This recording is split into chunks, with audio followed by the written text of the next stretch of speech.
KBS 열린 토론.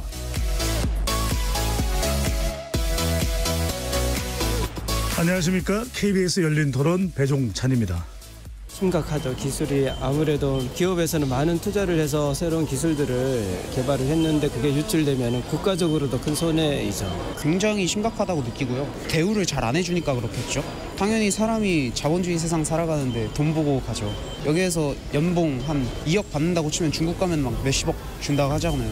액수 차이가 크고 자본력을 좀 지원해줘야 되는 게 아닌가 싶을 정도로 한국 기업에서 많이 약세를 보이고 있는 것 같아요. 유출을 막을 수 있는 방법은 제가 볼 땐 없는 대신에 강력한 벌금제도 그런 걸 통해서는 그게 있지 않을까요? 금융기관에 이런 데 보면 그 화면에다 뭐 이렇게 촬영 이렇게 글자도 받고 이렇게 USB를 꼽으면 뭐 유출 못하게 그래도 기술은 늘 유출되지 않습니까? 막을 수 있는 방법은 한계가 있겠죠. 그 유혹을 떨쳐내기는 결코 만만치 않을 거라 생각이 들어요. 그러니까 대기업들은 주로 그 직급에 따라서 알 수 있는 기술의 부분을 이렇게 난이도 나눠놨지만 그것도 한계가 있겠죠. 기술적인 부분을 이제 AI가 대신한다든가 핵심적인 부분을 뭐 한다든가 해서 그래도 이제 그거를 관리 감독하고 있는 사람은 또 사람이잖아요. 결국 이런 문제는 반복이 될 것 같고.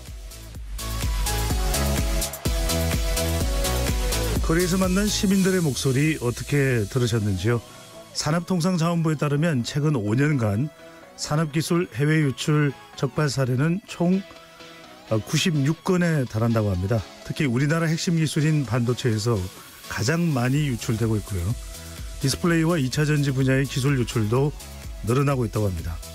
이렇게 핵심 기술이 한번 유출되면 그 피해는 무려 수십조 원에 이를 정도로 막대하다고 하는데요. 이런 기업을 넘어 나라 전체에도 큰 악영향을 주는 행위라고 볼 수 있겠습니다. 하지만 심각성에 비해 그동안 처벌은 매우 미미했다고 볼 수 있겠는데요. 그래서 지난주 양형위원회에서는 최대 징역 18년까지 선고하도록 권고했다고 합니다. 오늘 열린 토론에서는 국가를 좀먹는 행위, 기술 유출의 심각성을 들여다보고 예방과 보완에 대해서도 함께 이야기 나눠보도록 하겠습니다. KBS 열린 토론 지금부터 출발합니다. 치열한 토론 속에서 더 나은 세상을 찾아갑니다. 올바른 세상을 만드는 첫걸음. 평일 저녁 7시 20분 KBS 열린 토론. 오늘 토론 함께해 주실 세 분 소개합니다. 중앙대학교 산업보안학과 장항배 교수 나오실 거예요. 안녕하세요. 기술 유출 관련한 사건들을 다룬 분입니다. 법무법인 세종 정창원 변호사 함께합니다. 네, 안녕하세요. 정창원 변호사입니다. 이번 양형위원회에 함께하신 분이죠. 세종대 법학과 최승재 교수 나오셨습니다. 어서 오십시오. 네, 반갑습니다. 최승재입니다. 열린 토론은 시민분들과 함께하고 있습니다. 문자로 참여하실 분은 샵 9730으로 의견 남겨주시고요. 단문 50원, 장문은 100원의 정보 이용료가 붙습니다. KBS 모바일 콩과 유튜브를 통해서도 무료로 참여하실 수 있는데요. KBS 1라디오의 모든 프로그램은 유튜브에서도 함께할 수 있으시니까요. 많이 들어와 주시고 구독 꾹 눌러주시고 좋아요도 보내주시면 좋겠습니다. 자, 이 기술 유출의 심각성 여러 차례 뉴스로는 많이 보도됐습니다만 얼마나 심각한지 또 어느 정도의 피해를 끼칠 수 있는지 이 부분 직접적으로 좀 논의를 해보겠습니다. 우선 정 변호사님, 실제 우리 기업의 기술이 해외나 외부에 유출될 경우 유출로 피해를 입은 기업들 사건 좀 사례를 말씀을 해주시면 좋을 것 같습니다. 네, 우선 언론에도 많이 보도되고 있어서 많은 분들이 알고 계실 텐데요. 대한민국이 이제 예전에 비해서 특히 반도체, 디스플레이, 2차 전지 분야에서 세계적으로 우위를 점하고 있는 상황이고, 최근에 이제 코로나 사태 이후로 이제 그 반도체 기술의 일을 약간 무기화 자산화하고 또 각국의 핵심 기술들을 자국화하는 경향들이 발생하다 보니까 각국에서 좀 부족한 기술들을 갖고 있는 기업들에게 집중적으로 비용과 노력들을 투자하고 있고요. 그러다 보니까 그 기업들이 한국과 벌어져 있는 기술 격차를 빠른 시간에 따라잡기 위해서 기술 유출이라고 하는 범죄가 최근에 좀 더 빈번하게 발생하고 있는 것 같습니다. 네. 그러니까 우리보다 기술이 좀 뒤처져 있는 나라, 오늘 거론도 하겠습니다만 중국 등 국가들은 어떻게든 우리 기술 전문가들이 고도의 기술을 이렇게 탈취해 가려는 그런 마음을 품게 되는 거죠. 그러니까 우선은 조금 이제 저희 대한민국에서 특별히 이제 강점을 가지고 있는 기술의 특징을 좀 알 필요가 있는데요. 네. 뭐 물론 어떤 제품의 품질을 개선하고 설계적인 능력을 강화시키는 그런 형태의 기술들도 많은 장점들을 보유하고 있긴 하지만 특히 우리나라 기술의 가장 큰 장점은 고품질의 제품의 반도체나 디스플레이를 저비용으로 빠르게 생산하는 그런 양산 능력, 그 수율에 있어서 특히 경쟁 국가에 있어서 경쟁 우위를 가지고 있거든요. 근데 이 부분 같은 경우는 결국은 설계적인 부분도 있지만 공정 조건들을 최적화하고 잡아내는 그런 기술들에 좀 특화된 부분들이 강합니다. 근데 이런 것들은 결국 뭐 예를 들면 반도체에서 어떤 특정 야객을 가지고 패턴들을 만들기 위해서 식각을 하게 되는데 식각을 하게 되는 야객의 뭐 조성이라든가 온도라든가 유량이라든가 여러 가지 그 공정 조건들을 최적화하면서 잡아내야 되거든요. 이런 것들이 한번 새로운 공정 적용해보고 실패하면 다시 그 공정 개선하고 이런 반복 작업을 통해서 시행착오를 극복하고 결국 공정을 고도화하는 기술인데 후발주자가 그 기술을 확보하려면 똑같이 결국 그 기술을 따라갈 수밖에 없거든요. 그런 상태에서는 그 기술 격차를 극복할 수 없게 되고 그래서 그 기술 격차를 극복하기 위한 방법으로 그 대한민국의 그 불치의 기업들의 있는 핵심 인지니어들 모시고 가거나 기술들을 취득하는 방식으로 접근하는 것 같습니다. 예, 이른바 기술 탈취를 손쉽게 해서 산업 기술이 좀 뒤처져 있는 국가들이 따라잡기 위한 아주 불법적인 그런 일이라고 볼 수가 있겠는데 사실 오랜 시간 동안 오랜 비용을 들여서 우리가 개발한 기술 아니겠습니까? 선도적인 기술인데 최 교수님은 지식재산 관련한 전문가입니다. 자, 지식재산 이게 사실은 우리가 굉장히 중요한 자산인데 산업적으로 이야기를 해주시면 어떤 사례들을 좀 중요한 또 사례로서 이야기를 해주실 수 있을까요? 네, 일단 지식재산 그러면 이제 저희가 크게 강학상으로 그 특상 디저 그래서 특허, 상표, 디자인, 저작 플러스 영업 비밀 이렇게 이야기를 합니다. 근데 사실은 이제 오늘 말씀하셨던 부분은 주로 영업 비밀이 문제가 되는데 아까 정 변호사님 말씀처럼 이제 이게 옛날에는 특허가 강조가 됐습니다. 근데 이 문제는 등록이 되니까 다 공개가 되죠. 근데 이 공정기술 같은 경우는 사실은 등록을 해서 공개를 해버리면 안 되는 기술들이거든요. 그러니까 당연히 이제 영업 비밀을 많이 쓰게 되는데 영업 비밀을 많이 쓰게 되면 이 영업 비밀로 저희가 가지고 있을 때는 좋은데 영업 비밀 한번 누출되고 나면 방법이 없죠.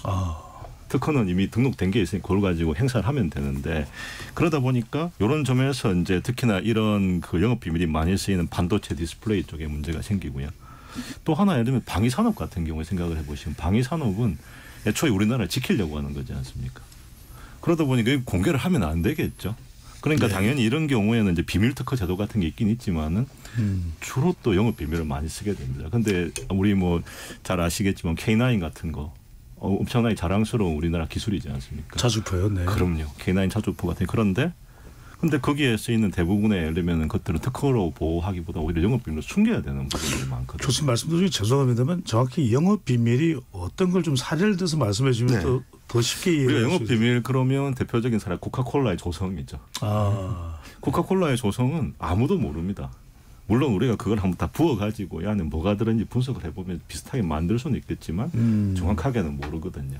그러니까 그런 코카콜라의 조성비 같은 것들이 우리 영업 비밀로 보호한다라고 하는 것인데 마찬가지로 반도체 시가격을 어떻게 무슨 비율로 뭘 섞느냐 이런 것들은 다 영업 비밀로 해야 되겠죠. 코카콜라 조성처럼. 특허로 등록하는 것이 아니라. 그렇습니다. 특허로 등록하는 게 오히려 도움이 안 되죠. 그렇습니다. 그럼 좀 하나하나 살펴보겠습니다. 이제 우리의 정말 고부가가치 기술이고 또 영업 비밀인데 장 교수님은 이제 산업보안학과입니다. 첫 번째로 이게 왜 유출될까요? 보안이 유지 안 되는 이유는 뭘까요? 사람 아니면 기업을 통해서 유출이 될 텐데 우선 보안이 얼마만큼이나 중요한 영역으로 볼 수 있는 거고 또 왜 보안이 안 되는지도 좀 말씀해 주신다면요. 예, 일반적으로 이제 보안의 의미는 단순한 어떠한 지원의 분야가 아니라 보안이 안 지켜지면 비즈니스가 흐트러질 수 있는 한편으로는 지속 가능성의 관점에서 상당히 중요한 의미가 부각되고 있는 게 지금의 모습입니다. 일반적으로 보안 사고라고 하면 크게 두 가지로 나눠질 수 있는데요. 소위 말하는 해커에 의한 외부로부터의 그 사이버 공격이 첫 번째 부분이고요. 두 번째는 스파이라고 하는 내부자에 의한 정보 유출이 두 가지 방향으로 이렇게 나누어질 수 있습니다. 오늘의 주 안점은 주로 이제 내부자에 의한 정보 유출을 말하는 건데 이 사건 사고의 어떤 특성을 보게 되면 어떻게 보면 사고 발생의 빈도는 상대적으로 사이버 공격보다는 적습니다. 예, 그렇지만 한번 발생하게 되면 피해 금액이 아주 매우 큰 그러한 특성을 가지고 있습니다. 더군다나 지금 최근에는요, 이 두 가지로 양분되던 그러한 보안 사고의 방향성이 이제 합쳐지는 경향이 생겨나고 있습니다. 예를 들면 예전에 사이버 침해 공격 같은 경우에는 어떤 국민의 혼란을 가져가기 위해서 공격이 일어나곤 했었거든요. 네. 지금은 사이버적인 수단을 통해서 어떤 경제적인 탈취를 목적으로 사이버 공격이 일어나고 있는 그런 복합적인 양상을 띠고 있고요. 더군다나 최근에는 이 사람의 특히 내부자에 의한 보안 체력이 약한 그런 내부자의 마음을 흔들어서 예를 들면 가장 메일을 보내는 거죠. 내일 우리 회사가 휴가입니다. 저는 다 휴가입니다. 또는 견적서를 의뢰해가지고 너네 제품 관심 있다. 과연 얼마 정도에 우리 팔겠느냐 이렇게 네.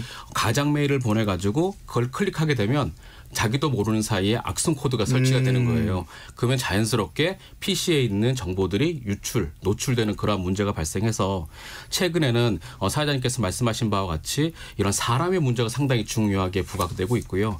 이와 함께 인공지능과 같은 혁신 기술을 도입함으로 인해서 좀 더 체계적인 그런 보안 체계를 갖춰가고 있는 것이 지금의 모습입니다. 네, 대책은 그러면 잠시 뒤에 살펴보기로 하고요. 이게 이제 돈의 유혹에 따른 일종의 이 도덕적 해이에서 오는 부분인지 이 부분부터 이제 이야기를 좀 나눠보겠습니다. 정 변호사님, 그러니까 대체로 이런 유출되는 것의 어떤 키워드를 분석해 보면 상당히 고부가가치 기술입니다. 그럴 수밖에 없겠죠. 반도체나 조선이나 또는 휴대폰이나 또는 2차 전지나 또 거론되는 국가는 대체로 이제 또 중국이 거론이 많이 됩니다. 자, 한 대기업의 자회사인 세메스의 반도체 장비 기술이 중국으로 유출됐다. 또 굴지전자회사의 전 부장이 D램 반도체 공장 정보를 중국으로 유출했다. 자, 이런 사례들에서 우리가 어떤 문제점을 우선 확인할 수가 있습니까? 우선 네. 지금 이제 이런 문제점이라기보다는 이것 자체가 실은 국가 경쟁력에 치명적인 타격을 입히는 부분들입니다. 예를 들면 방금 말씀하셨던 반도체 장비 관련된 기술이라든가 공정 관련된 기술이 아까 최승계 교수님 말씀하셨던 것처럼 실질적으로 회사에서 특허가 아닌 영업비밀로 보호하고 있는 것이고요. 네. 특히 이제 그 세정공정이라고 하는 것에 대해서 일반인들은 좀 익숙하지 않으실 텐데요. 보통 이제 반도체 하나 웨이퍼를 패턴을 새겨서 반도체를 만들 때 웨이퍼를 가공하는 걸 반도체 전공정이라고 하고 만들어진 웨이퍼를 쪼개서 실제로 우리가 메모리 칩으로 보는 게 이제 반도체 후공정이라고 하거든요. 근데 이 반도체 웨이퍼에서 패턴을 새기고 뭔가 이제 반도체 회로선들을 연결하는 그 공정만 보통 100일 정도가 진행이 돼요. 근데 그 매번 패턴을 새기고 다시 그 패턴을 위로 쌓아 올려서 계속해서 패턴을 만들어가는 과정에서 앞단에 형성된 패턴에는 전혀 영향을 미치지 않으면서 부산물이나 불순물들만을 선택적으로 제거하는 공정이 필요하거든요. 그래서 네. 그걸 반도체에서 세정이라고 하는데 이 세정 공정은 실제 반도체 전 공정의 30% 정도를 차지하기 때문에 반도체 양산성에 있어서 핵심적인 부분입니다. 그리고 그런 공정들은 아주 반응성이 강한 약액을 통해서 공정이 진행되기 때문에 그 공정들은 다 장비로 구현되고요. 근데 그런 장비 기술이 실제로 중국 같은 경우에 최근에 이제 미국과의 그 반도체 무역과 관련된 마찰 때문에 장비 기술을 확보하기 어렵고 실제 장비를 취득하는 것조차도 어려운 상황에서 결국 이제 삼성전자 자회사로서 반도체 세계 한 3위 정도 된 세정 장비 분야에서 세계 3위 정도 되는 회사인데 그런 회사의 세정 장비 기술을 유출했다라고 하는 것은 실제로 우리나라 반도체 양산 기술의 상당 부분에 대한 노하우들을 지금 취득하고 그것이 유출됐다 이렇게 평가할 수 있을 정도 되게 심각한 문제입니다. 네, 네. 반도체뿐만이 아닌 것 같습니다. 장 교수님. 네, 일단 네. 우리 기술이 유출되는 내용들 반도체 외에 또 어떤 분야가 있는지도 좀 설명을 해주시면요. 예, 뭐 다양한 분야, 특히 뭐 우리나라의 주력 산업 세계적으로 나름대로의 어떤 독자성을 확보하는 기술 분야들이 많이 유출되고 있는데요. 뭐 디스플레이, 2차 전지, 뭐 자동차 이런 부분들인데 앞서 우리 모두에 설명해 주신 바와 같이 어떤 국가 핵심 기술이나 산업 기술 유출 사고의 발생 건수가 상당히 많이 증가하고 있는데 이들에 대한 주력 산업의 분야가 한 90% 정도 됩니다. 그래서 다양한 관점에서 진행이 되고 있는데 제가 몇 가지 조사한 그 사례를 조금 말씀을 드리면 디스플레이 산업 같은 경우에 이 재택근무 중에 이 공정 설계도라든가 이 배치도 등을 이게 휴대폰으로 찍어가지고 이거 다른 국가에 넘기는 그런 사건 사고가 발생을 했었었고요. 2차 전지 같은 경우에는 이게 퇴직한 연구원이 기업의 보안 정책을 어기게 되는 겁니다. 어긴 다음에 상용 이메일이나 이 클라우드를 통해서 국가 R&D 과제나 기술 과제를 아시아나 유럽계 후발 업체에 유출된 그런 사건 사고들이 있었고요. 마지막에 그 조선 분야를 잠깐 설명드리면 퇴직을 앞두고 이 보안 시스템 어떻게 보게 되면 우리의 한계성이 아니라 보안 시스템 자체의 한계성을 이용해가지고 이 고부가 가치의 선박 관련 기술을 무단으로 들고 나와가지고 기술 자문의 명목으로 타 국가에 유출한 그런 사례가 있다 하겠습니다. 네, 최 교수님. 네. 지금 이제 사례들을 우리가 얘기를 하고 있는데 그런 뭐 퇴직 연구원도 있고 또는 뭐 현직도 있을 수 있을 것 같고 재택근무를 했다고 하니까 해외 기업에 또 취업을 하거나 해외에다 회사를 차려서 유출을 하는 경우도 있고 또 중국뿐만 아니라 미국, 일본 등 다양한 경우가 있는데 이런 걸 어떻게 어떤 방식으로 유출을 하는지 그게 또 회사에서는 걸러지지 않는 이유는 뭘까요? 물론 이제 돈의 유혹이 됐든 아니면은 취업을 추가적으로 보장을 하는 형태가 됐든 가족들의 이민이나 그러니까 이런 내용에서 이건 크게 문제가 되겠는데 우리가 계속 예의주시하지 않은 차원의 기업이 됐든 아니면 더 나아가서는 국가가 됐든 안 되는 이유가 뭘까요? 예, 뭐 안 되는 이유는 사실은 뭐 여러 가지 복합적인 부분이 있을 것 같습니다. 근데 아까 뭐 여러 가지 이야기들이 나왔습니다만은 본질적으로 사실 어떤 식의 보안을 하더라도 보안에 있어서 뚫리는 방패의 제일 약점은 사람입니다. 무슨 말이냐면 실질적으로 대부분의 우리가 뭐 많은 보안 사고들을 들 수 있습니다만 사람을 빼가는 방법으로 사실은 이전되는 보안에 대한 문제는 실질적으로는 사실상 직업 이전의 자유하고 밀접한 관련이 있기 때문에 그 사람을 사실은 이전을 못하게 다른 직업을 못 가지게 만들어버리면 당장 먹고 사는 문제가 발생을 하겠죠. 그러니까 사실은 이런 문제는 미국도 그렇고 일본도 그렇고 우리나라도 그렇고 대부분의 사실은 이제 비슷한 선진적인 영업비밀 법제를 가지고 있는 국가들이 다 가지고 있는 문제들이고요. 그러면 거기에서 과연 직업 이전을 하려고 할 때 그러면 우리가 핵심적인 기술을 갖고 있는 사람들은 어떻게 할 건가? 예, 그 부분에 대해서 뭔가 이제 대책을 세워야 될 텐데 그 부분에 대해서 제가 법제적인 대안을 내놓을 때마다 나오는 문제가 뭐냐면 왜 그 사람이 그러면 이전해가지고 뭐 이전을 못하게 되면 도대체 뭘 먹고 살게 할 건가? 사실은 이 문제가 본질적으로 항상 드러나게 됩니다. 그래서 미국은 예를 들면 실리콘밸리 같은 경우에는 이제 이네비터블 디스클로저 법리라고 해서 부득이하게 이 사람이 머릿속에 들어있는 것들을 내놓는 것은 그거는 사실은 면책을 시켜준다라는 법리를 미국이 형성하고 있는데 미국의 경우는 미국은 그렇습니다. 그러니까 실리콘밸리에서 자유롭게 움직이게 되는 거죠 사람들이. 그런데 우리나라에도 과연 그렇다고 해서 과연 중국 같은 국가들의 지금 아까 우리 정 변호사님 말씀처럼 미중 경쟁 사이에 있어서 우리나라가 지금 그나마 조금 앞서 있는 부분에 있어서의 어떤 그 헤드 스타트를 할 수 있는 부분들을 유지하려면 어떻게 해야 될 건가에 대해서 여전히 그러면 미국과 같은 식의 법리를 할 수 있는가 굉장히 우리로서는 고민인 겁니다. 그러니까 결국은 정리하자면 우리 사회자님 질문에 대한 간단한 하나의 답은 사람의 이전에 대한 문제를 어떻게 할 거냐. 예, 이 부분에 대한 것이 논의가 필요하고 뭐 오늘 이 자리에 뾰족한 수가 나오기는 해야 되겠네요. 뾰족한 수가 맞습니다. 그 부분에 대한 뾰족한 수를 정말 찾아야 그래서 그분들도 어느 정도 기술적인 부분을 유지를 하면서 우리나라를 위해서 컨트리뷰션 할 수 있도록 하는 이런 게 필요합니다. 교수님 아까 그 말씀하신 미국의 사례를 추가 질문 드리면 미국의 내에서 이제 실리콘밸리 내부에서 움직이는 거니까 그렇습니다. 미국의 기술이 중국이나 타국으로 전달되는 넘어가는 것에 대한 건 좀 다르지 않습니까? 다릅니다. 그 부분에 대해서 사실은 미국은 지속적으로 지금 법제를 강화시켜 오고 있습니다. 옛날에는 EEA라고 해서 이코노믹 스피오나지 액트, 그러니까 경제 간첩법이라는 법으로 형사를 처벌했는데 이제는 이게 DSA라고 해서 옛날에는 다 각 주별로 담당하던 거를 연방법을 아예 만들었고요. 2022년에 바이든 행정부는 그걸 또 더 강화하는 법률을 만들었습니다. 네. 뭐냐 하면 외국으로 빠져나가는 거는 미국도 못 참겠다라는 겁니다. 그래서 대표적으로 예를 들면은 뭐 쉽게 제가 사회자님 이해하실 수 있는 케이스 같은 경우는 예를 들면 우리나라에서 우리가 흔히 마시는 콜라 아마 사회자님도 많이 좋아하실 텐데요. 그러니까 코카콜라든 네. 그렇습니까? 코카콜라나 펩시콜라 같은 경우에 그 안에 이 탄산이 들어있기 때문에 네. 이 안에 이 부분을 어떻게 탄산의 부식이 안 되도록 하면서 맛을 유지할까 굉장히 중요한 핵심 기술입니다. 그렇네요. 네. 근데 이거는 영업 비밀로 보호를 하고 있거든요.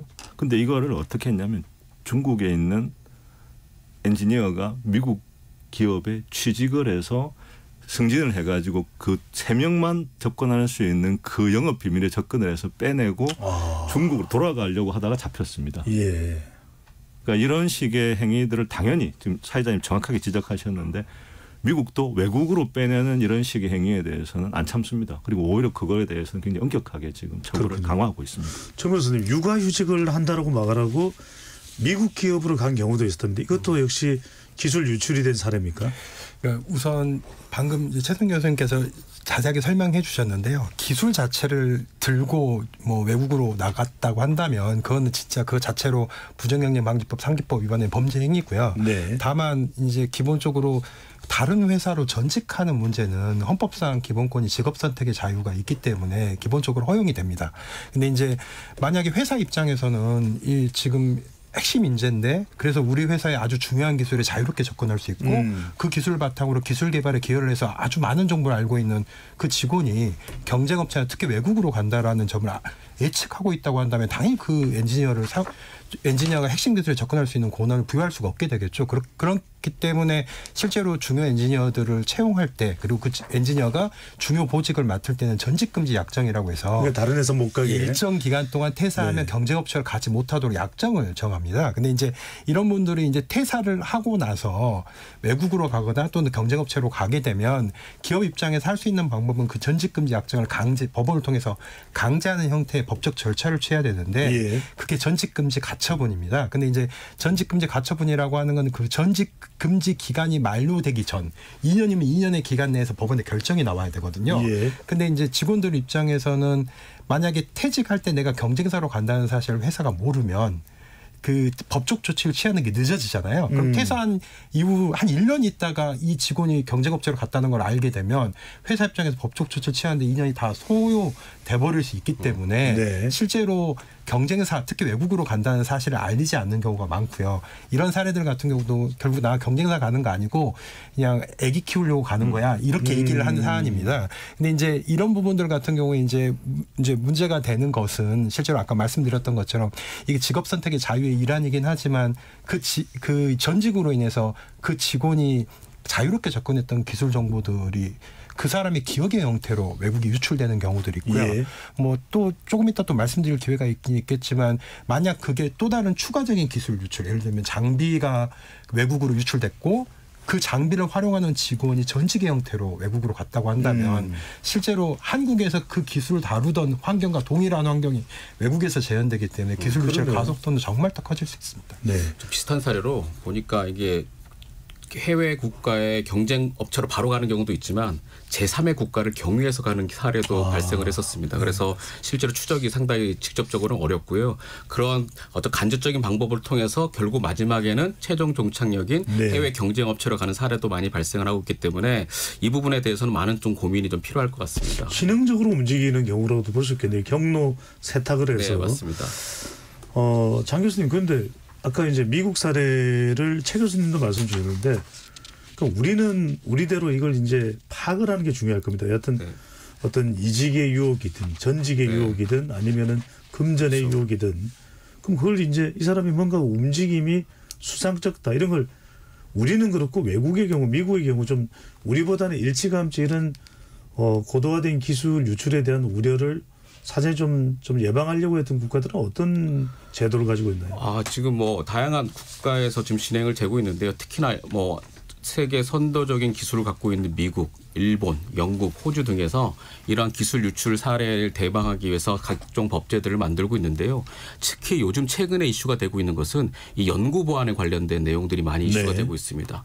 특히 미국 사례 같은 경우 또 영국이나 미국 같은 경우에는 영국이나 뭐 호주 같은 경우에는 중국 유학생들이 상대적으로 많이 가 있고요. 실험실에서 실질적으로 연구를 하다 보면 실험의 재료라든가 실험의 결과들을 실질적으로 본국에 넘기는 그러한 사건 사례가 발생을 해서 관련 국가에서는 이 부분에 대해서 비자 제한이라든가 그리고 특정 어떤 연구 과제에 대해서는 외국인 참여를 제한하는 그러한 제도도 지금 펼치고 있는 그런 상황이고요. 그와 발맞춰서 국내에서도 이러한 부분들을 고민하면서 관련된 연구 보안 제도를 지금 수립하고 추진 예정 중에 있는 것으로 알고 있습니다. 네. 어떤 제도가 규정이 있다 하더라도 개인이 그것을 일탈하려고 하면 참 그것도 골치 아픈 상황이 될 텐데 최 교수님. 네. 대기업도 대기업인데 대학과 협력업체에서도 유출이 되고 있다. 이거는 어떤 이유가 또 원인이라고 봐야 될까요?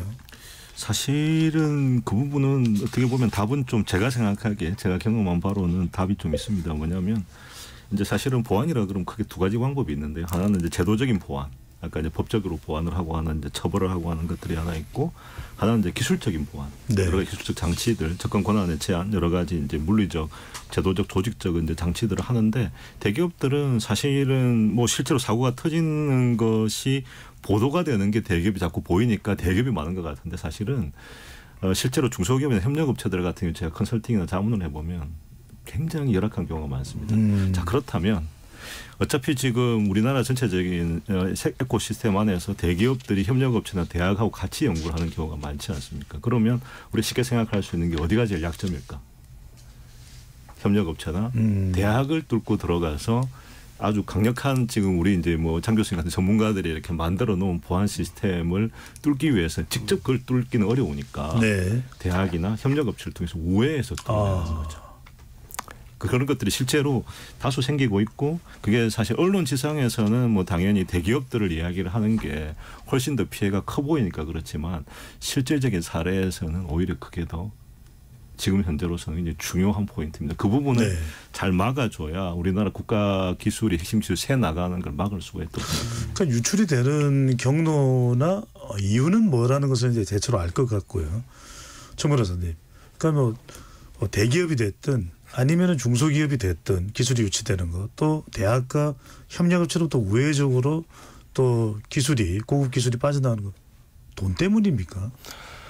가장 큰 문제는 동기는 돈인 것 같습니다. 제가 보기에 이제 기본적으로 실제로 기술 유출이 발생한 사건들을 다루다 보면 결국 거액의 자금이 오고 간 경우가 있는데 실제로 예를 들면 국내 대기업에 납품하는 장비의 가격이 한 1.5배 이상의 가격을 주고 장비의 품질은 제대로 체크도 안 하면서 가져가거든요. 또 부품들도 마찬가지고요. 그리고 그런 장비나 부품들을 발주해서 가져가면서 거기서 이제 필요한 세팅 정보나 이런 것들도 함께 취득하는 형태로 진행이 되고요. 또 아까 말씀드렸던 것처럼 이제 직원들 이런 분들을 유혹을 하면서 이제 해외 법인을 직접 설립하도록 유도하는 경우도 상당히 많습니다. 이제 국내에서는 국내 이제 수사기관의 강제 수사권이 미치기 때문에 압수수색이나 이런 게 가능하고 따라서 기술 유출 과정에서 범죄 실체들이 확인되는 경우가 있지만 만약에 실제 기술 유출이 이루어지고 있는 곳이 중국이라고 한다면 국내 사법기관이 압수수색을 진행할 수가 없잖아요. 그렇기 때문에 우선 기술 정보 자체는 빠르게 중국으로 넘기고 중국에서 법인들을 설립한 형태에서 협력업체 형태로 기술이나 이런 것들을 전달하거나 컨설팅을 하도록 하고 거기에 거액의 그 회사가 수익을 확보하게 되면 그 회사의 지분을 실제로 그 기술 유출자가 취득하도록 함으로써 상당히 많은 규모의 경제적 이익을 제공하고 그걸 바탕으로 해서 기술 유출을 유도하는 경우들이 많습니다. 네, 최 교수님 마저 하나 좀 짧게 여쭤보고 싶은 게 정 변호사님, 정 변호사님. 근데 이런 생각도 할 것 같아요. 우리가 공부할 때도 보면은 사실 누구한테 뭐 시험 문제 몇 개 이렇게 좀 넌지시 잘 해결할 수 있는 풀 수 있는 방법 가르쳐 준다고 해서 갑작스럽게 공부를 뭐 수학을 50점 맞던 사람이 100점 맞기는 참 어려운 일이거든요. 그러니까 에이 뭐 이건 뭐 좀 알려줘도 에이 모르고 어떻게 반도체 조립하고 또 집적 회로를 어떻게 잘할까? 이거 상당히 HBM은 고난도 기술인데 실제 이렇게 생각할 수도 있을 것 같은데 그렇게 유출되면 바로바로 기술 격차를 좁히고 따라옵니까? 그러니까 그 기술 유출 하나의 사건 자체를 단편적으로 바라보면 방금 지적하는 부분이 맞을 수도 있는데 네. 실제로 기술 유출은 전체적으로 종합해 보면 다면적으로 이루어지는 것이거든요. 그러니까 우선은 그 우리나라 대기업의 핵심 엔지니어들을 선별해서 어떤 특정 기술 분야의 전문가들을 거액으로 이용해서 데리고 오고요. 그 엔지니어가 실제로 운영했던 장비 자체를 동일한 형태로 설치하고 세팅해주고 그리고 그 엔지니어가 기억하지 못하는 다른 부분들에 대한 공정 정보들은 일부 취득하고 그렇게 되면 실제로 그 전직한 엔지니어가 기존의 국내 대기업에서 했던 환경과 동일한 환경이 구축되기 때문에 실제로 유출되는 속도가 상당히 빠를 수 있습니다. 제가 생각하기에는 그러한 국가 간 기술의 격차는 평행에 알고 있는 이론적 지식에서 차이가 나는 게 아니라 방금 전에 설명하신 바와 같이 이 경험적 지식에서 차이가 나는 거거든요. 그래서 수많은 어떠한 실험과 그다음에 수많은 어떤 생산 공정에서 얻었던 그런 경험적 지식들이 이러한 기술 유출 사고 사례를 통해서 넘어갈 경우에 상당한 그런 기술적 격차를 빠른 시간 내에 복귀할 수 있는 중요한 어떤 수단이 되고 있거든요.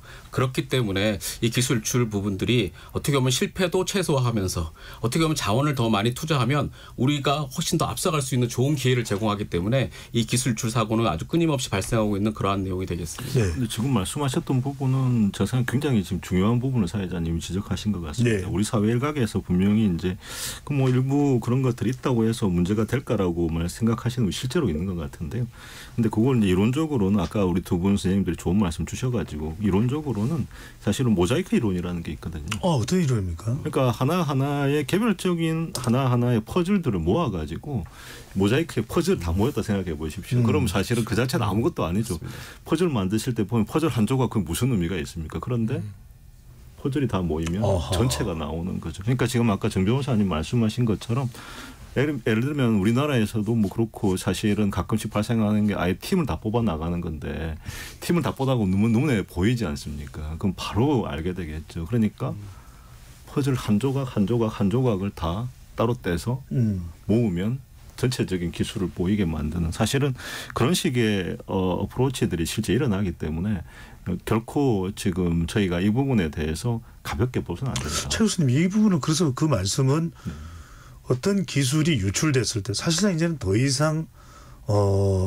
독자적인 또는 초기술 격차 차원의 어떤 효과를 얻어낼 수가 없는 상황이거든요. 그거는 그 기업도 정말 엄청난 타격을 받게 되고 그 기업이 국가 경제에 차지하는 비중이 크면 클수록 국가에 미치는 영향도 지대하다 보시는데 실제 이런 기술 유출로 인해서 입는 기업과 그 해당 국가의 피해 어느 정도인지를 좀 가늠할 수 있게 말씀을 주시면요. 사실 굉장히 어려운 질문이시죠. 왜냐하면 실제로 이제 국정원에서 왜 발표하는 거에 보면 이제 검찰도 마찬가지인데 뭐 조 단위 기술 유출, 뭐 수십조의 경제적인 효과가 발생 이렇게 이제 보통 많이 말씀하시는데 사실은 그게 뭐 틀린 말씀은 아니죠. 실질적으로 기술 격차를 1년 정도를 따라잡으려고 한다면 예를 들면 반도체 산업 같은 경우에도 SMIC가 실질적으로 투자해가지고 1년에 들어가는 비용을 생각해보면 SMIC는 중국 기업입니다. 중국에 있는 기업 반도체 회사입니다. 맞습니다. 그런데 그 회사가 연간에 사실은 실패하는 비용을 생각해 본다면 분명히 저희가 그걸 정확하게 조사는 할 수 없지만 사실은 검찰이나 국정원에서 말하는 것처럼 수십조 원의 사실은 경제적인 효과가 발생할 수 있죠. 그러면 이제 가끔씩 뭐라고 이야기하시냐면 좀 부풀리는 거 아니야 이렇게 말씀하시는 분이 계신데 사실은 그런 부분에 대한 어떤 산정의 기초는 아까 제가 말씀드린 것처럼 하나의 퍼즐 자체는 아무 의미가 없을 수도 있습니다. 경우에 따라서는 정말로 아무 의미가 없을 수가 있는데 전체로 모였을 때에 분명히 전체를 as a whole로 봐야 되는데 그런 관점을 놓고 보면 분명히 뭐 수십조 단위의 문제가 생길 수 있고요. 근데 그게 단순히 수십조의 문제냐라고 보면 이게 저희가 생각하기에 이제 거기서 누락되는 부분이 기술 격차라고 하는 것은 한번 좁혀지고 나면 그걸 벌리는 건 지금 거의 불가능합니다. 그래서 기술의 사실은 리더십을 잃고 나면 사실은 하나의 산업이 없어질 수도 있다. 그런 거는 우리가 뭘 볼 수 있냐면 일본의 사례를 한번 생각해 보십시오. 일본이 반도체 기술에서 리더십을 잃고 난 다음에 지금 최근에 쿠마모토에다가 지금 TSMC에서 그것도 9세대 라인을 짓는데 일본이 얼마나 지금 TSMC에 거의 부탁을 하고 있잖아요. 아, 그 9세대 라인이군요. 그렇습니다. 지금 10나노 밑으로도 못 내려간 라인입니다. 그러니까 지금 그런 점에서 생각을 해본다면 단순 숫자적으로 드러낼 수 있는 매저먼트가 중요하지만 그거 이상으로 사실은 기술 리더십을 잃어버리는 거에서 산정할 수 없는 피해가 발생한다는 걸 저희가 반드시 잊어서는 안 될 것 같습니다. 장 교수님은 그 차원에서도 좀 말씀 주시면 좋겠어요. 이런 기술을 개발하는데 실제로 뭐 이제 뭐 다 또 기술마다 매 기술마다 다른 비용이 산정되겠습니다만 적어도 어느 정도의 기업으로 봤을 때는 기업의 연간 수익이 어느 정도의 투자가 되고 또 시간은 얼마나 걸리는 그런 정도의 작업이라고 봐야 될까요? 뭐 진짜 이 기술 R&D 부분들에 대해서는 어떤 영업 그 상황에 따라 상황에 따라서 다 다르겠죠. 다른 네네. 부분들이 있는데 실질적으로 이제 뭐 관련된 내용들을 보게 되면 뭐 2년 3년 동안 정말 그 한 R&D 전체 금액의 보통 매출액의 한 10% 이상 정도로 R&D에 투자한 금액을 생각하게 보게 되면 한 상대적으로 그러한 시간과 노력, 더군다나 저는 시간이 더 중요하다고 생각하거든요. 왜냐하면 지금은 어떤 기술의 수준들이 어떻게 평준화된 그런 상황이고 누가 먼저 그 시장에 선 진입을 해서 이 시장을 장악하느냐가 상당히 중요하기 때문에 그러한 관점에서 봤을 경우에는 어떤 금액적인 내용들보다는 이 시간에 대한 어떤 계량이 상당히 더욱더 중요한 의미로 다가올 것 같고요. 방금 전에 저는 그 최 교수님 말씀에 그 퍼즐 이론이 상당히 좀 가시적으로 한번 확인한 부분도 있었었는데요. 제가 그 관련 문헌에 의해서 또는 관련 전문가부터 조사한 내용을 보게 되면 이 퍼즐 이론이 특히 해외 사업장에서 특히 발생한 사고가 있었습니다. 그게 보게 되면 해외 사업자 같은 경우에는 현지 인력을 채용을 하거든요. 현지 인력을 채용할 때 그 인력들에게 한 사람에게 모든 공정에 대한 내용들을 알려주지 않습니다. 예를 들면 A라는 사람은 요 공정을 알려주고 B라는 사람, C 사람 이렇게 나눠서 알려주게 되는데 실제로 이들이 다 모아가지고 하나의 공정을 다 이해해서 기술이 탈취된 그런 사고도 발생을 해서 그래서 저는 그 말씀하신 내용들이 전 충분히 좀 가시적으로 확인할 수 있는 내용이었고요. 맞습니다. 이런 부분들이 더욱더 강화가 될 거라고 생각을 하고 있습니다. 네. 자, 이걸 포착하는 게 참 중요해 보입니다. 보안이 됐든 이것을 시스템적으로 할 수 있는 건지 아니면 내부 고발자 뭐 휘슬 블로우를 통해서 할 수 있을 것인지 정 변호사님. 일단 이런 개인의 일탈이든 조직의 집단적인 일탈이든 누가 이걸 포착합니까? 기업입니까? 주변 동료입니까? 경찰입니까? 국정원입니까? 어디서 해야 되는 겁니까? 우선 기술 유출과 관련된 혐의 사실을 초기에 인지하는 루트는 너무너무 다양하고요. 네. 뭐 제가 기억하기로는 국정원도 상당히 많은 노력을 하고 있습니다. 그래서 초기에 실제로 국외 기술 유출과 관련된 정보들을 획득하고 초기 수사를 진행을 해서 사건의 정보들을 검찰이나 경찰로 이첩해서 실제로 중요 사건들을 수사가 가능하도록 하기도 했고요. 국내 기업들 입장에서는 이 기술 유출의 사활이 달린 문제입니다. 아까 뭐 피해 잠깐 얘기하셨는데 반도체 뭐 공정 하나 개발하는 데 있어서 특정 공정과 거기에 맞는 장비 하나 개발하는 데서 수명이 소요되거든요. 그러니까 그런 기술 하나 유출되게 되면 어마어마한 피해를 입기 때문에 실제로 내부적으로 핵심 인재가 퇴사하게 되면 그 인재가 사용했던 컴퓨터에 대한 포렌식 등을 통해서 기술 유출의 정보들도 확인하고요. 또 특히 이제 아까 말씀드렸던 약한 연결고리에서 또 기술 유출이 많이 일어나게 되는데 대기업들은 워낙 많은 보안에 많은 돈과 시간을 투자합니다. 그래서 처음 뭐 안에 들어가면 휴대폰조차도 작동이 안 되기도 하고요. USB나 이런 거 꽂을 수도 없고 그만큼 보안이 철저하기 때문에 대기업 자체에서 직접적으로 기술이 유출되는 경우는 많지는 않은데 협력업체를 통해서 기술 유출이 되는 경우가 좀 되게 빈번합니다. 그쪽에 이제 보안에 많은 비용과 돈을 투자할 수 없는 경우들도 있고 또 협력업체 입장에서는 일정 수준의 매출액을 확보하려면 대기업에 의존할 수밖에 없는데 대기업의 마케팅 상황에 따라서 실제로 회사의 매출액이 플럭추에이션이 있기 때문에 그 과정에서 중국이나 주요 기업들이 거액을 제한하게 되면 그 비즈니스 사업을 찾아서 획득하기 위해서 면밀하게 접촉할 수밖에 없게 되고 그 과정에서 또 기술이 유출되는 경우들도 많거든요. 그런 건들 같은 경우에는 또 경쟁업체들의 제보를 통해서도 취득하기도 합니다. 더 재밌는 사실을 또 하나 알고 있는데 실제로 이제 중소 중견 기업이 실제로 이러한 피해 기술이 유출됐구나 인지했던 그런 사건이 하나 있었는데 피해 기업의 CEO가 그걸 알게 된 거예요. 그걸 어떻게 알게 됐냐면 실제로 이제 연구 개발을 통해서 진행하는데 앞서 우리 그 최 교수님 말씀 주신 바와 같이 특허로 등록하는 경우도 있지 않겠습니까? 특허 등록 과정에서 유사 특허가 발견된 거예요. 선행 특허가. 봤더니 거기 발명자를 보니까 2년 전에 우리 기업에 있던 연구원이 그 기업에 가서 특허 출원을 먼저 한 거예요. 선수치기를 한 거예요. 예, 맞습니다. 그래서 그러한 경우로도 이제 우리 사건 사례가 발견되기도 하고 제가 관련 문헌을 하고 조사 내용을 보니까 중소 중견 기업이 기술 유출 사고에 대한 인지 시간이 6개월에서 길게는 1년 된 그런 내용도 조사한 거 보게 되면 대기업에 비해서 확실히 말씀하신 바와 같이 중견 중소기업이 이 사건 사고에 대한 인지 시간도 상당히 늦기 때문에 그 대처에 대한 수준도 그리 높지 않은 것을 알 수 있습니다. 유출된지조차 모르는 상황. 네, 맞습니다. 정말 대한민국이 이 고도 성장 과정에 우리가 키워왔던 이 기술력 줄줄줄줄 새 나간다면 그것만큼 우리에겐 치명적인 게 있을까 싶은 생각이 듭니다. 자, 1부 토론 이 정도로 정리를 하고요. 토론이 진행되는 동안 많은 청취자분들께서 의견 보내주셨는데요. 들어보겠습니다. 정의진 문자캐스터. 네, 지금까지 청취자 여러분이 보내주신 문자들 소개합니다. 4790님. 기술 유출범에게는 더 강한 처벌과 그로 인해 얻은 이익을 몇 배 더해서 환수 조치해야 합니다. 4963님. 기술을 개인적으로 자기 혼자 개발했다면 모르지만 회사에서 녹을 받으면서 개발해놓고 자기 것으로 생각한다면 도둑 같은 심보죠. 기술 유출뿐 아니라 우리나라 법이 너무 약하다고 생각합니다. 5359님. 물론 급료에 혹할 수는 있겠지만 애국정신이 있으면 그렇게 절대 안 할 것 같습니다. 또는 그만큼 예우를 해줬으면 하는 마음이에요. 8902님. 기술 유출이 이렇게 심각한지 몰랐습니다. 단순히 기업에만 피해를 주는 게 아니라 국가 전체의 경쟁력에 악영향을 주는 행위네요. 여기에서의 대우가 본인에게는 부족하더라도 스스로도 법을 어기고 국가에 큰 손실을 준다는 걸 알고 있을 텐데 유출을 하다뇨. 환수도 제대로 해야 합니다. 처벌을 받고 난 이후에 큰 돈으로 호화롭게 살 수 있는 거 아닌가요? 유만식님. 엄벌해야 합니다. 나라 경제를 위해서는 절대 유출은 안 되죠. 일벌백계 하세요. 라면을 먹으면님. 유출해서 버는 경제적 이익보다는 미칠 수 없겠지만 최대한 대우해주고 무엇보다 대학에서부터 교육도 제대로 되어야 할 것으로 보입니다 해주셨고요. 벚꽃핀날님. 기술에만 몰입할 게 아니라 보안도 굉장히 중요하다는 생각이 드네요. 보안 쪽에 투자도 많이 되고 있는지 궁금합니다 라고 보내주셨네요.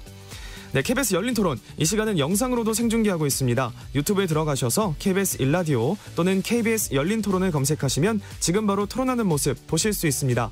방송을 듣고 계신 여러분이 시민 농객입니다. 계속해서 청취자 여러분들의 날카로운 시선과 의견 보내주세요. 지금까지 문자캐스터 정의진이었습니다.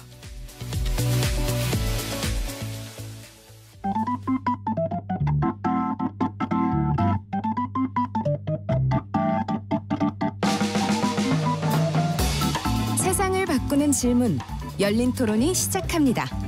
KBS 열린 토론은 언제나 열려 있습니다. 단문 50원, 장문 100원의 유료 문자 샵 9730 그리고 KBS 어플리케이션 콩으로 여러분의 의견을 남겨주세요. KBS 열린 토론 2부 이어가겠습니다. 스튜디오에는 중앙대학교 산업보안학과 장항배 교수, 기술 유출 관련한 사건을 여러 차례 오랫동안 다룬 분이시죠. 법무법인 세종 정창원 변호사, 최근 양형위원회에 참여하신 분입니다. 세종대 법학과 최승재 교수, 변호사이기도 하시죠. 네, 세 분과 함께하고 있습니다. 1부에서는 산업기술 유출 사례에 대해서 자세히 어떤 실태가 벌어지고 있는지라는 부분을 좀 집중적으로 살펴봤고, 2부에서는 중요한 것이 이 부분입니다. 어떻게 유출을 막고 우리가 쌓아올린 이 공든탑이 무너지지 않도록 예방할 수 있을 방법이 무엇인지에 대해서 집중적으로 이야기 나눠보겠습니다. 최 교수님. 예. 중요한 건 결과적으로는 관리인 것 같습니다. 매니지먼트. 그렇습니다. 네. 이른바 시큐리티 매니지먼트가 될 텐데 국가 경쟁력의 이런 핵심 인재들은 상당히 중요할 수밖에 없습니다. 네. 한 명이 뭐 10만 명을 먹여 살릴 수 있다. 100만 명을 먹여 살릴 수 있다. 이런 이야기도 나오는데, 자, 이런 국가 핵심 인재 관리가 필요하다는 생각이 드는데 실제로는 어떻게 관리가 되고 있는 겁니까? 어떻게 관리해야 되는 겁니까? 예, 뭐 나누어서 말씀드려야 될 것 같은데, 관리가 되고 있느냐, 관리가 되고 있지 못하다라고 하는 게 제가 생각하기엔 답이어야 될 것 같습니다.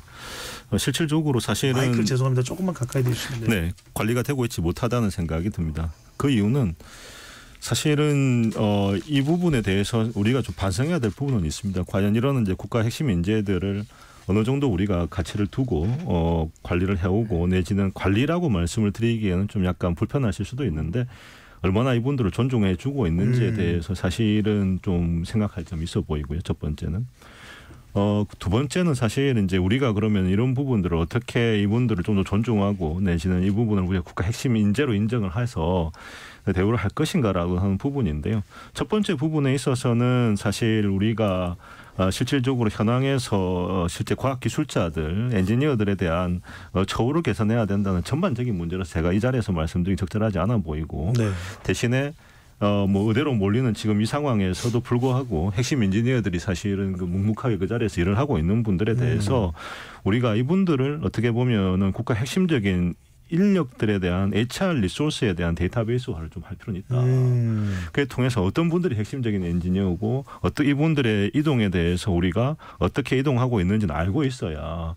그래서 만약의 경우 이분들이 다른 데 옮기거나 했을 경우에 이분들에 대한 어떤 관리가 가능해지고 사실은 국가 핵심 기술의 이전이 아까도 말씀드렸던 것처럼 예전에 전통적인 방식에 뭐 훔치고 해킹하고도 있지만 사람을 통한 이전이 지금 제일 흔하게 발생하고 피해도 가장 크기 때문에 이런 측면에서 이런 분들을 전체적인 DB화하고 관리해서 지속적으로 이분들에 대한 어떤 그 존중을 표시해 주는 방법을 강구할 필요는 있어 보입니다. 그래서 교수님 어디에서 관리를 해야 될까요? 뭐 어떤 기관이 필요한 건지 어떤 부처에서 관리를 해야 되는 건지요? 사실은 이 부분에 대해서는 제가 뭐 이거는 이제 뭐 제 아이디어에 불과합니다만 실질적으로 관리를 담당하는 데이터베이스를 구축하는 업무를 누군가가 해야 되겠죠.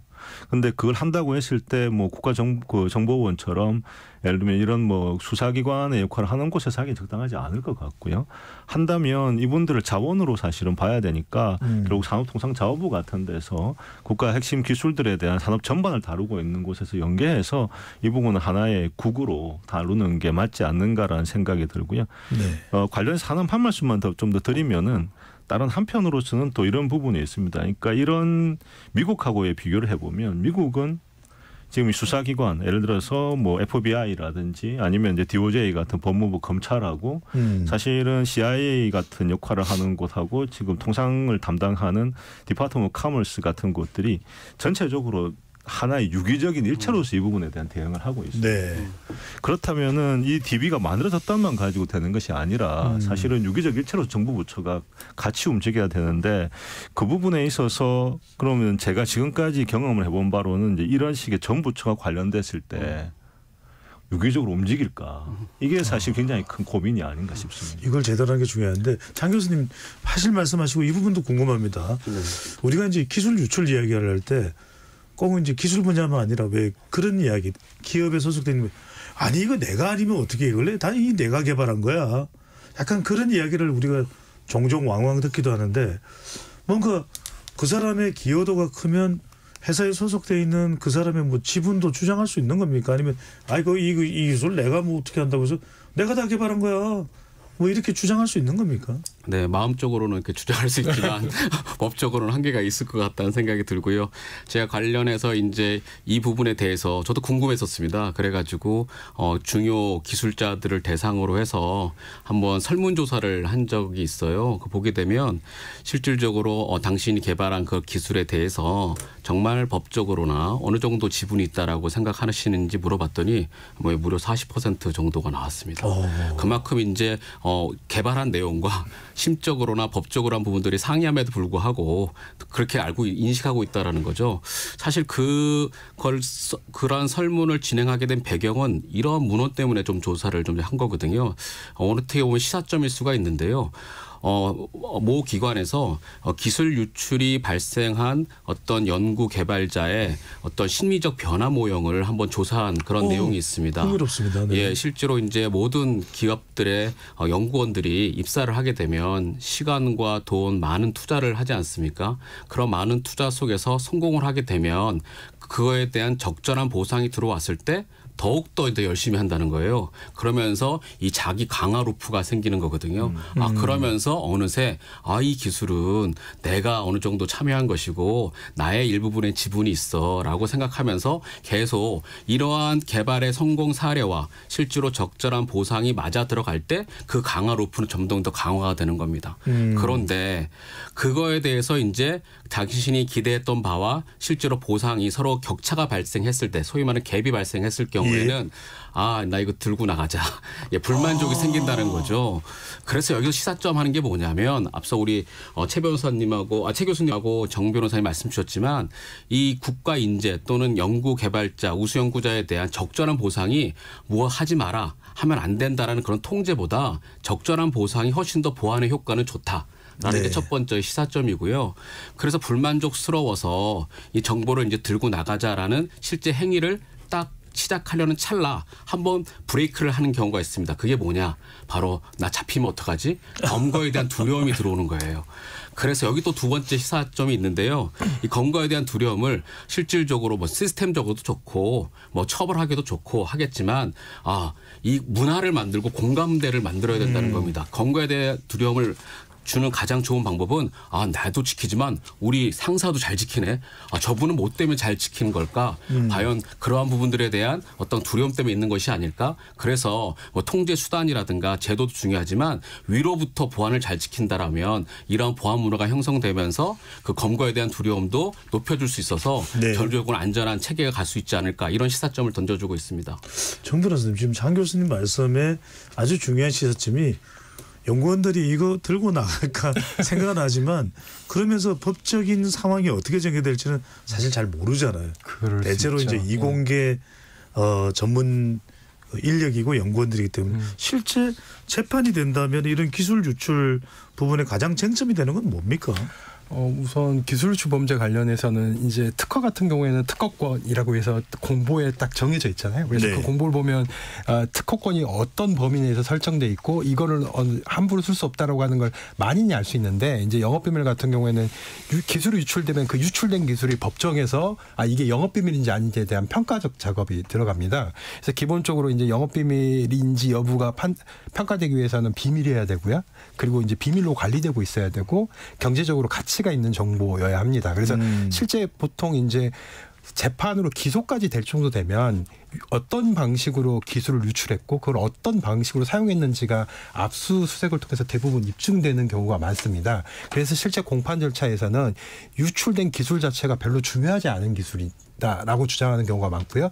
그 내용 자체가 결국은 이제 산업기술보호법상의 산업기술에 해당되지 않고 영업비밀의 요건을 갖추지 않았기 때문에 내가 어떤 정보를 가지고 간 건 맞지만 나를 범죄로 처벌할 수 없어 이런 방식으로 변호를 하는 경우가 많습니다. 그래서 실제로 공판정에 가면 실제로 그 기술의 중요성을 정확하게 판단하기 어려운 판사님 앞에서 이 기술이 얼마나 중요한지 여부가 핵심 쟁점이 되기도 하고요. 누가 판단해 주는 겁니까? 결국은 판사님께서 판단하셔야 되고 그거를 검사님이 주장하셔야 되는데 현행 형사 절차 자체는 그 기술이 실제로 공직기술과 어떻게 다른지 기술이 얼마나 중요한지를 오로지 검사님의 입을 통해서만 증명할 수 있도록 되어 있기 때문에 그 과정에서 피해자가 내 정보가 얼마나 중요하고 다른 사람 정보랑 어떻게 구별되는지를 법정에서 한마디도 할 수가 없어요. 오로지 이제 엔지니어들이 증인의 형태로 수동적으로 누군가의 질문에 따라서 답변하는 형태로 공판 절차가 진행되거든요. 그러다 보니까 실제 어마어마하게 중요한 기술인데도 불구하고 판사님께서 그 기술의 중요성을 제대로 확인하지 못하게 되고요. 실제로 중요한 기술이라고 판사가 생각하지 않게 되거나 중요한 기술인지 여부에 대해서 의심하게 되면 엄하게 처벌할 수도 없습니다. 그래서 양형이나 뭐 이런 법정형 이런 얘기도 나오지만 실제 공판 과정에서 유출된 기술이 얼마나 중요한지에 대한 설득과 그다음에 그것에 대한 설명이 정말 중요한 작업인데 현행 형사 절차 제도에서는 그런 부분들이 제대로 이루어지지 않고 있습니다. 교수님 이게 일종의 취약한 부분이 될 수도 있는데 이 부분은 어떻게 뭐 보완하거나 뭐 개선될 여지가 있습니까? 개선해야죠. 뭐 그건 개선을 해야 된다고 하는 당위론적으로는 당연히 개선을 해야 되고 그 부분에서 그러면 당장 해야 될 투두리스트의 탑 프라이어리티가 뭘까라고 저는 생각을 하면 저는 검사님들이나 수사기관의 전문성을 확보해 줘요. 지금 사실은 뭐 수원지검 지난번에 뭐 중국의 반도체 공장 빠져나간 것도 그렇고 그런 거 사건들 하는 거 보면 정말 지금 검사님들이 눈물겨울 만큼 고생을 하면서 수사를 하고 있습니다. 그런데 제가 늘 이제 시스템과 관련해서 이야기를 할 때 드리는 말씀인데 어떤 시스템을 누군가 희생을 통해서 장기적으로 운영하면 안 됩니다.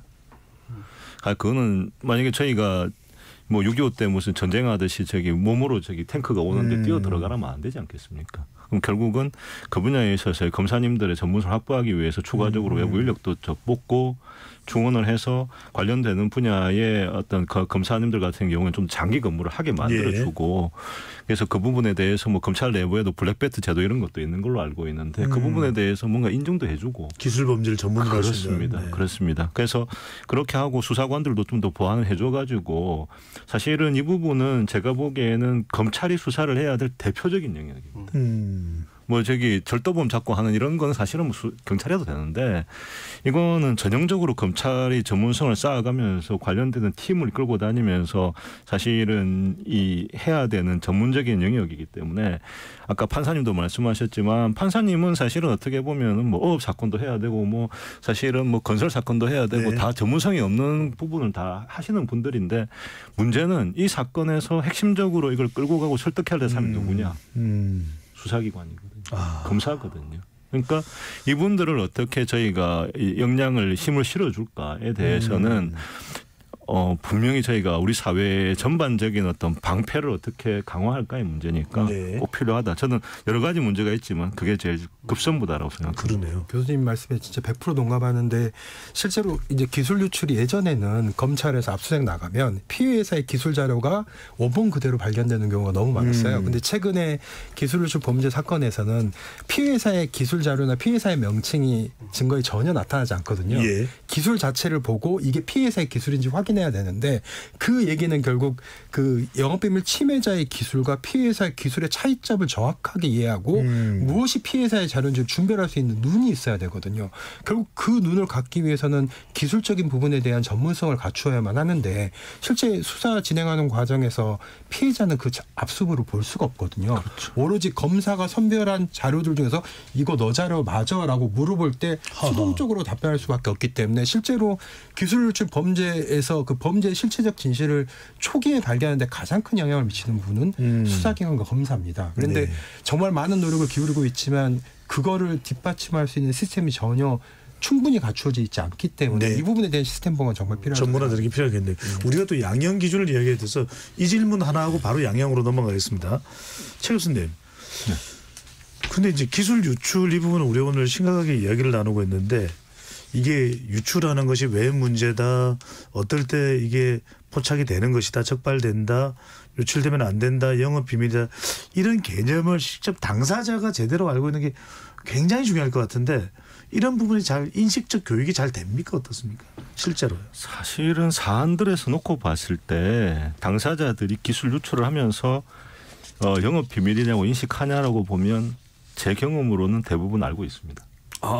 왜 그런가 하면 이미 상당한 정도의 돈을 제한받고 뭔가를 해달라고 요구받은 사람이기 때문에 사실은 그 부분에 대해서 영업비밀인지 모르고 했다라고 하는 경우 물론 없지는 않은데 실제로 영업비밀이 아닌 경우도 있습니다. 아닌 경우도 있는데 이게 실제로 문제가 된 사안들에서 저희가 알 정도 사건들에서는 영업비밀이 아니라고 인식하는 경우는 없는 것 같고요. 오히려 영업비밀이라고 인식을 했는데 실제로는 법상 영업비밀까지는 안 되더라라고 하는 경우가 오히려 문제가 되죠. 그러니까. 일련의 이런 행위가 나쁘다. 잘못된 일이다.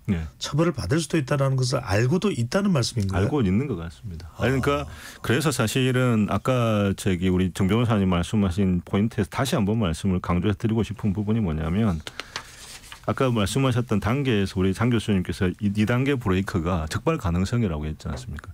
적발 가능성을 사실은 높여주는 게 그래서 필요한 거죠. 내가 나쁜 이런지는 알아. 내가 예를 들면은 교통을 갖다가 지금 100km 제한 속도 구간에서 110km 가는 게 문제가 있다고 생각하는 사람이 다죠.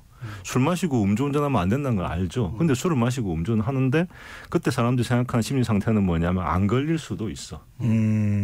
제가 보기엔 그게 문제거든요. 그러니까 이게 사실은 검찰이 역량을 강화해서 걸린다. 네가 만약에 이런 영업비밀 유출 행위를 하면 걸린다라는 명확한 시그널을 줘야. 알겠습니다. 그게 중요합니다. 그래서 이제 양형 기준인데 장 교수님 일단 재판 과정을 학계에서 봤을 때는 실제 우리가 이 재판의 전문성도 이야기를 했지만 유죄로 밝기 어렵다. 처벌이 약한 경우들이 많다. 또 아까 논의했던 그 재판부 역시 분야가 생소하다. 먼저 이렇게 양형 기준이 낮은 결정적인 이유는 장 교수님은 어떻게 보십니까? 저는 법 학자는 아니었지만 그래도 제가 개인적으로 생각해 보게 되면 법정에서는 상당히 객관적인 자료를 가지고 그 부분에 대한 피해 금액이 산정될 수 있어야 되는데 아무래도 기술이랑 자체가 무형적인 것이고 앞으로의 잠재적인 부분이기 때문에 이 부분에 대해서 피해 금액에 대한 그 객관적인 산정 방식이 아직 명확하게 나타나지 않았기 때문에 네. 1차적인 그런 양형에 문제가 있었다고 볼 수 있을 것 같고요. 특히 이제 뭐 경험을 말씀해 주시겠지만 재판의 진행 과정에서 기술이란 것은 시간이 지날수록 그 가치가 상쇄되기 때문에 실제로 판결의 시점에서는 나름대로의 또 온정주의가 작용하면서 거의 다 또 초범이고 하다 보니 또 지식인들이시지 않습니까? 그렇기 때문에 이 낮은 형량이 부여되고 있지 않았나 이렇게 좀 개인적으로 생각하고 있습니다. 네, 최 교수님 근데 양형 위원회가 소집이 되고 양형 기준을 마련했다는 것은 기존보다는 심각성을 따진다면 더 높이는 것으로 볼 수가 있는데 그 내용과 의미 우리가 어떻게 이해를 해야 될까요? 예. 기본적으로 뭐 이걸 약간 시간이 없으시겠지만 잠깐 말씀을 드려야 될 것 같은데 저희 양형위원회에서 양형 기준을 높일 때는 그게 두 가지 이유로 높여지게 됩니다. 하나는 법정형이 바뀌는 경우, 하나는 이제 통계적으로 양형이 변하고 있는 경우. 그 두 가지 경우인데요. 통계적 양형 변화로 이게 바뀐 건 아닙니다. 무슨 말인가 하면 판사님들 여전히 그냥 일관되게 낮게 하고 계신 거죠. 그러면은 그런 경우에 양형위원회는 어떻게밖에 할 수 없냐 그러면 강제로 그걸 끌어올려야 되기 때문에 그리고 이제 전문 용어로는 규범적 양형 조정이라고 합니다. 그러니까 그냥 법이 나서가지고 그러니까 양형위원회가 나서서 판사님들 이거 높여주세요라고 이야기를 하는 게 이번은 이제 그 결론입니다. 그러니까 결국 쉽게 말하면 기존의 양형 기준이 낮다라고 하는 점에 대해서는 저희도 사실은 인식하고 있는 거죠. 법원에조차도. 자, 그런데 그럼 왜 법원에서 기존의 판사님들은 낮게 할까? 온정주의 말씀하셨지만 온정주의도 있을 수는 있는데 그 부분에 대해서는 전반적으로 우리나라의 양형은 낮습니다. 심지어 살인에 대한 양형조차도 낮습니다. 그러니까 전체적으로 낮는 건 맞는데 그럼 뭐 저희가 일반론적으로 전부 다를 논할 수는 없기 때문에 이 양형이 왜 낮을까라고 생각해 보면 기본적으로는 아까 말씀드렸던 이 문제하고 연결되게 되는데 전체적으로 증거에 있어서 다툼이 굉장히 많습니다. 우리 정 변호사님처럼 이렇게 유능한 변호사님들도 피해자 쪽에 끼고 검찰 중에서도 유능한 검찰도 끼곤 하지만 여전히 사실은 이게 영업 비밀인지 아닌지에 대한 확신도 없는 경우도 있고 내지는 그 부분에 대해서 여러 가지 다툼이 오랫동안 계속되다 보니 판사 입장에서는 이해되는 면도 있는 게 이게 너무 무겁지 않은가라고 하는 걱정을 항상 마음속에 있게 될 수가 하나 있고요. 또 다른 하나의 문제점은 기본적으로 아까 말씀하셨던 것처럼 그런 게 쌓여오다 보니까 낮게 좀 양형이 되고 있어서 사실은 그래서 이번에 어떻게 보면은 양형위원회에서 반성적으로 사실은 조금 끌어올려서 왜냐하면 이게 양형 기준을 끌어올려 놓으면은 어떤 이제 문제가 생기냐면 어떤 이제 효과가 생기냐면 양형 기준을 만약에 위반할 수는 있습니다. 판사가 여전히.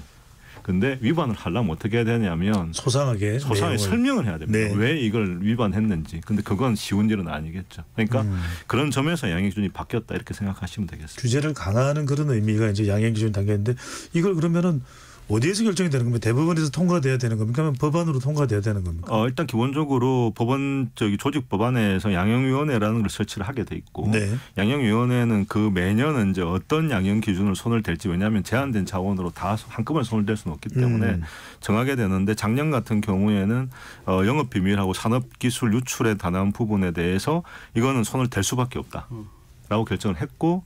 그 결정한 결과에 따라 가지고 검토를 하고 그 결과를 공청회를 하고 난 다음에 얼마 전에 최종적으로 바꾸는 걸로 정해졌습니다. 네, 정해졌군요. 네. 그렇습니다. 정 변호사님 시간이 많지 않아서 좀 충분하게 답변 시간을 못 드릴 것 같은데 일각에서는 이제 이른바 뭐 국정원 같은 경우에도 설명을 할 때 산업 스파이다 밝혀내야 된다는데 이 기술 유출 범죄를 간첩법으로 바꿔서 적용해야 된다라는 주장도 나오는데 이거 가능한 겁니까? 저는 실제로 이렇게 법정형을 높이는 방식으로 법을 개정하는 게 과연 그 합리적인가라는 부분에 대해서 의문을 갖고 있습니다. 실제로 기술 유출 범죄 사건에서 무죄 판결이 많이 나오거든요. 근데 무죄 판결이 많이 나온다는 건 판사님께서 엄격한 기준을 적용한다는 거고 엄격한 기준을 적용하는 건 법정형이 무겁기 때문이거든요. 근데 실제로 실체적 진실을 확인할 수 있을 만큼 기술 유출 사건에 있어서 형사 절차 제도가 제대로 완비됐느냐, 실제 이 부분이 저는 더 중요한 것 같습니다. 아까 말씀드렸던 것처럼 유출된 기술의 기술적 가치나 이런 부분들이 법정에서 제대로 현출되는 게 정말 중요한데, 실제로 그 기술적 가치를 설명할 수 있는 유일한 통로는 엔지니어의 수동적 질문에 대한 답변이고요. 피해 회사가 실제로 해당 기술이 얼마나 중요한지를 구구절절히 써서 서면을 제출하는 것 자체가 현행 형사소송 규칙상 위법한 행위입니다.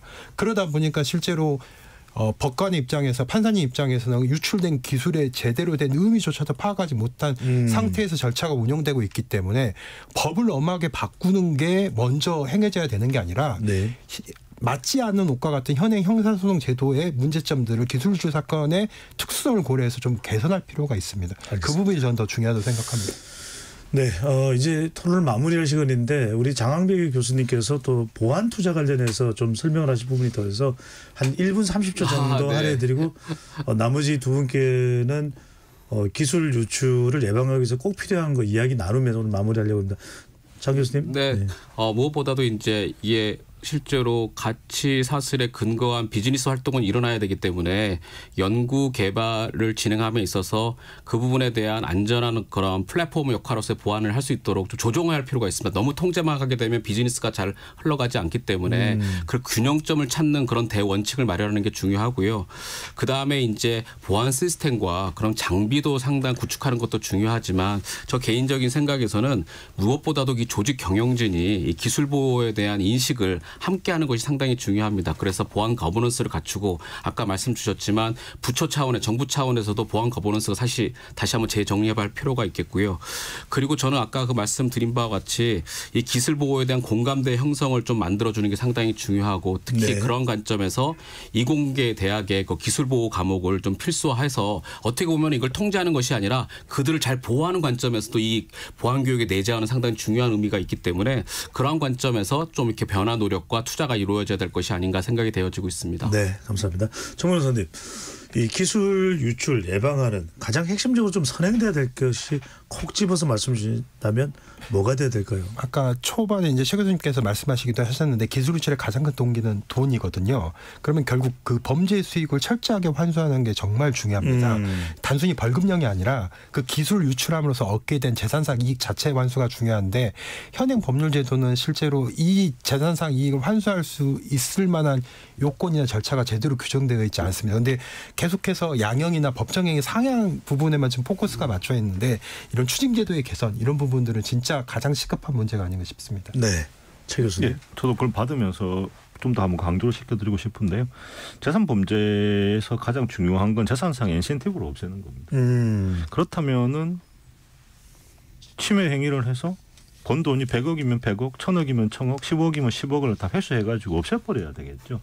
사실은 지금 우리나라 국회에서 뭐 양형위원회에서는 국회에서 한 거 이상으로 때로운 걸 만들 수는 없기 때문에 그런데 조금 신경을 써주시면 좋겠다는 생각하는 부분이 바로 부가형 부분입니다. 부가형이라는 게 아까 말씀하신 것처럼 몰수나 추징이나 범죄 수익 환수에 대한 부분을 환수할 수 있게 좀 법을 만들어 주시면 좋겠습니다. 그게 꼭 있어야 이게 진짜 아무리 검찰도 열심히 하고 하더라도 이게 해결될 수 있는 것 같고요. 첫 번째는.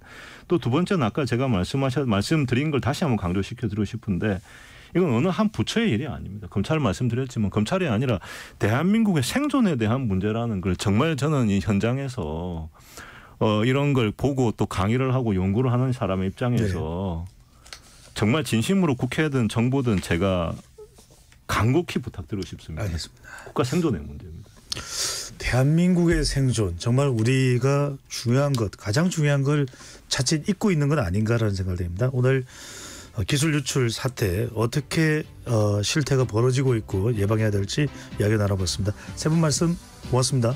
감사합니다. KBS 열린 토론 이것으로 모두 마무리하겠습니다. 지금까지 열린 토론 배정찬이었습니다.